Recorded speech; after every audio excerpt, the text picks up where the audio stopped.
Comparative analysis chart, اس میں یہ کہا گیا ہے. باقی اور بھی ظاہر سی بات ہے اس کے اثرات ہیں. لیپ ٹاپ پر ٹیکس 5% رہ گیا ہے اور بچوں کے دودھ پر 17% ہو گیا ہے، تو بچوں کا دودھ بھی مہنگا ہوگا. پھر مشینری امپورٹ کرنے پر ٹیکس مہنگا ہوگا. اس مشینری کی امپورٹ میں جو ادویات کے لیے مشینری استعمال ہوتی ہے وہ بھی شامل ہے. پھر را مٹیریل پر ٹیکس بڑھ گیا. تو یعنی کہ جو ادویات ہیں وہ کون کھاتا ہے؟ وہ سارے خاص آدمی تو نہیں کھاتے، عام لوگ کھاتے ہیں. بیمار تو عام آدمی بھی ہوتا ہے، دواؤں کی ضرورت اسے بھی پڑتی ہے. ساری دوائیں سرکاری اسپتال سے نہیں ملتی، نہ سارا علاج مفت ہوتا ہے. پھر آئل، چینی، گھی، یہ سب چیزیں جب مہنگی ہوں گی تو کون ذمہ دار ہوگا؟ وزیر خزانہ صاحب کہتے ہیں جی 2 ارب روپے کے ٹیکس لگائے ہیں عوام پر، اور وزیر اطلاعات صاحب بھی یہی کہتے ہیں. تو وہ جو 2 ارب روپے کے ٹیکس لگائے ہیں آخر وہ بھی تو امپیکٹ ہوگا.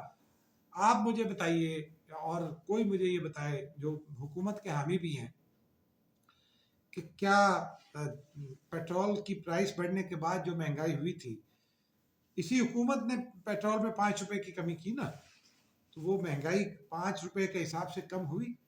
جو جن اشیاء کی قیمت، پیٹرول کی قیمت بڑھنے سے فرض کیجئے اس میں 10 روپے کا اضافہ ہوا اور اس میں 5 روپے کی کمی ہو گئی، تو کیا وہ 5 روپے کی کمی ہم تک منتقل ہوئی؟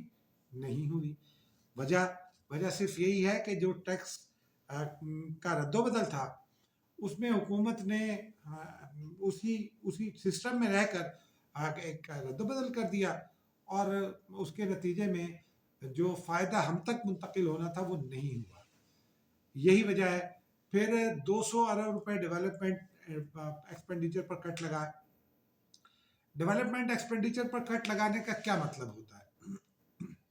بہت سیدھا سا مطلب ہوتا ہے کہ ترقی کے لیے جو منصوبے شروع کیے جانے تھے وہ نہیں شروع کیے جا سکیں گے. ان منصوبوں کے لیے جو افرادی قوت روزگار پر لگے گی وہ نہیں لگے گی. وہ فائدہ جو ترقیاتی منصوبوں سے عوام تک پہنچ سکتا ہے وہ نہیں پہنچے گا.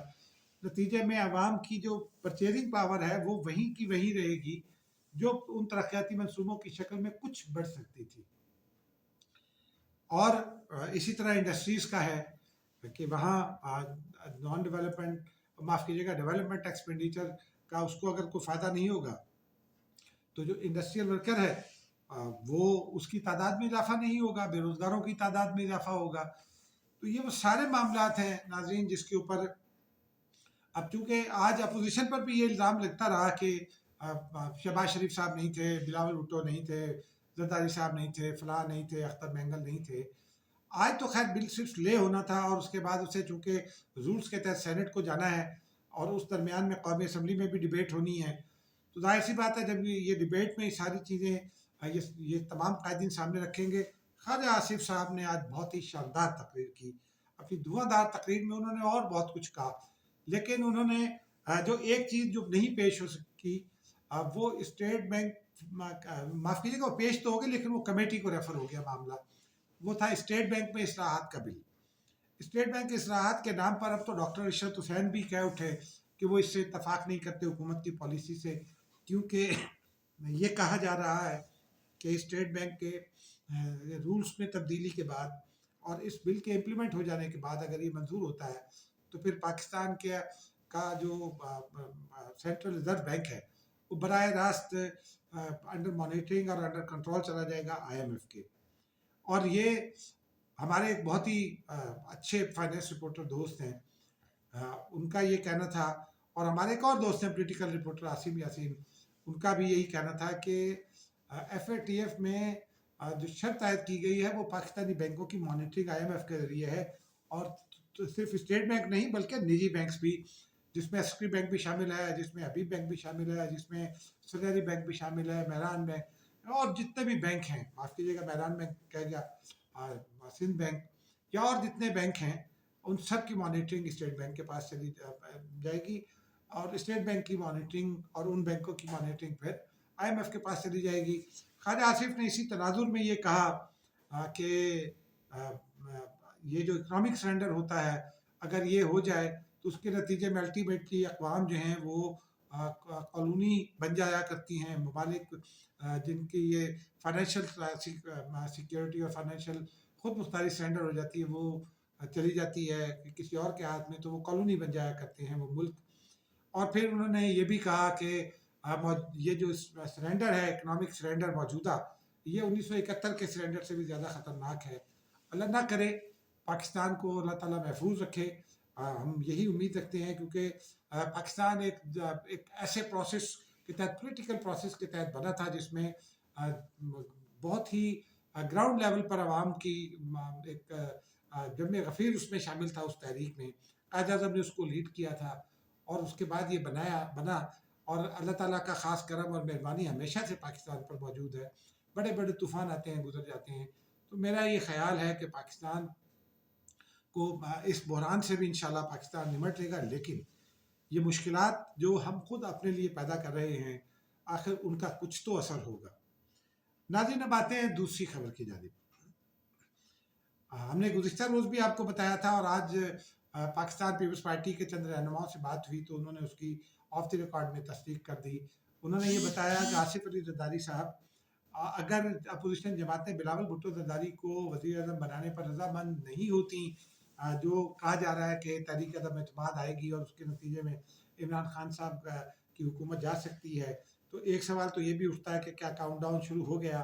میرا خیال ہے ہنوز دلی دور است کیونکہ میں ابھی بھی اس بات پر قائم ہوں کہ حکومت وقت تحریک عدم اعتماد کو ناکام بنانے میں کامیاب ہو جاتی ہے اور شاید عمران خان کی حکومت بھی ہو جائے. گو کہ آج ہمارے ایک بہت ہی باخبر دوست وہ دعویٰ کر رہے تھے کہ شاید اگلے 15 دن کے بعد اس حکومت کے چلچلاؤ کا دور شروع ہو جائے گا لیکن مجھے نہیں لگتا.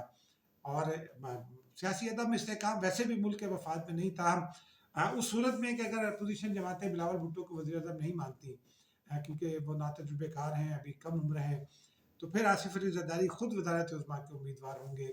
انہوں نے گزشتہ دنوں لاڑکانہ میں جو تقریر کی گڑی خدا بخش میں اس میں بھی انہوں نے کہا اور اس سے پہلے نواب شاہ میں بھی کہا جب عمران خان کو فارمولہ کے لیے فارمولہ دینے کی بات کر رہے تھے وہ تو ان کا یہ کہنا تھا کہ ہم پاکستان میں مسائل ہیں ان کو استعمال کرنے کی ضرورت ہے اور پاکستان کو مشکلات سے نکالا جا سکتا ہے. اور ان کا یہ دعویٰ تھا کہ ہم حکومت میں جب جلد آئیں گے تو ہم یہ پاکستان کو مشکلات سے نکال کر دکھائیں گے.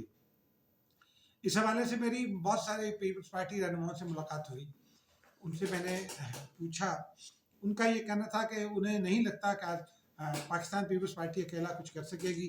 آصف علی زرداری کی بات سے متفق نہیں. تاہم ان کا یہ کہنا ہے کہ ہم اپنے جو خدشات ہیں جو اپنے تحفظات ہیں اس حوالے سے وہ 5 جنوری کو جو پاکستان پیپلز پارٹی کی سینٹرل ایگزیکٹو کمیٹی کا اجلاس لاہور میں بلایا گیا ہے اس میں رکھیں گے. ایک رہنما نے یہ بھی بتایا کہ تمبو لگائے جائیں گے اور کئی دن تک یہ مشاورت چل سکتی ہے. اور ان کا کہنا تھا کہ کم سے کم 2 سے 3 دن تک کی تو یہ مشاورت چلے گی کیونکہ وہ خالی سینٹرل ایگزیکٹو کمیٹی کا اجلاس نہیں ہے.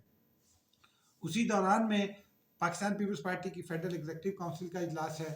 اسی دوران میں جو صوبائی ایگزیکٹوز ہیں یعنی صوبائی مجلس شورا پاکستان پیپلز پارٹی کی ان کے بھی ممبران کو بلایا گیا ہے. اور پھر اہم لیڈرشپ جو کسی اس کی رکن نہیں ہے کسی کمیٹی کی ان کو بھی بلایا گیا ہے. ان کا یہ بھی کہنا ہے پاکستان پیپلز پارٹی کے رہنماؤں کا کہ ہم اس میں یہ جو 5 جنوری سے شروع ہوگا سی سی کا اجلاس اور فیڈرل ایگزیکٹو کونسل کا اجلاس اس میں ہی پنجاب میں ریسرجنس کے لیے حکمت عملی وضع کریں گے. ان کا یہ کہنا ہے کہ پاکستان پیپلز پارٹی کو نقصان ہوا پنجاب میں نون لیگ کے ساتھ اتحاد کا اور خیبر پختونخوا میں اے این پی اور دیگر جماعتوں سے اتحاد کا کیونکہ ان دونوں کے ورکرز میں نظریاتی جس کو کہتے ہیں نا بودھ یا نظریاتی اختلاف وہ شدت کے ساتھ موجود ہے. اگر یہ دونوں ایک دوسرے کے ساتھ کھڑے ہو جائیں تو پھر ورکر جو ہے وہ آپ کا پابند نہیں رہتا. اور یہی پاکستان پیپلز پارٹی کے ساتھ ہوا. نواز شریف کے ورکرز بعد میں واپس اس لیے آ گئے کہ انہوں نے اسٹیبلشمنٹ کے خلاف ایک سخت لائن لی لیکن پاکستان پیپلز پارٹی چونکہ مفاہمت کی بات کرتی ہے ابھی کر رہی تھی تو اس وجہ سے اس کا ورکر ابھی تک واپس نہیں آیا. اس حوالے سے خاص طور پر غور ہوگا اور پھر یہ پالیسی طے کی جائے گی کہ ریسرچرز کے لیے کیا ٹون پارٹی اختیار کرے گی. اور جب یہ فیصلہ ہوگا اور میری اطلاع یہ ہے کہ اور پچھلے دنوں بھی میں نے اس جانب اشارہ کیا تھا کہ پاکستان پیپلز پارٹی اپنا رویہ اب مفاہمانہ کے بجائے جارحانہ کرنے جا رہی ہے کیونکہ اسی صورت میں پنجاب میں جو اس نے گراؤنڈ لوز کیا تھا وہ ری گین کر سکے گی. ناظرین گزشتہ روز ہم نے آپ سے یہ بھی وعدہ کیا تھا کہ ہم کسی ماہر موسمیات سے یا موسمیات کو کور کرنے والے کسی اچھے رپورٹر سے بات کریں گے. آج کی مصروفیت کی وجہ سے وہ نہیں ہو سکا کوشش کریں گے کہ کل یا پرسوں کسی وقت یہ کیا جا سکے. اور پھر اس کے علاوہ خیبر پختونخوا میں پاکستان پیپلز پارٹی کا اپنی ہی ایک اتحادی جماعت کے ساتھ انتخابی الائنس نہیں ہو سکا. اس کے پیچھے ایک بڑی مزیدار کہانی ہے، وہ بھی انشاءاللہ آپ کو سنائیں گے. ناظرین اب مجھے اجازت دیجیے، ملتے ہیں نئی ویڈیو میں. اب تک کے لیے اتنا ہی، خدا حافظ.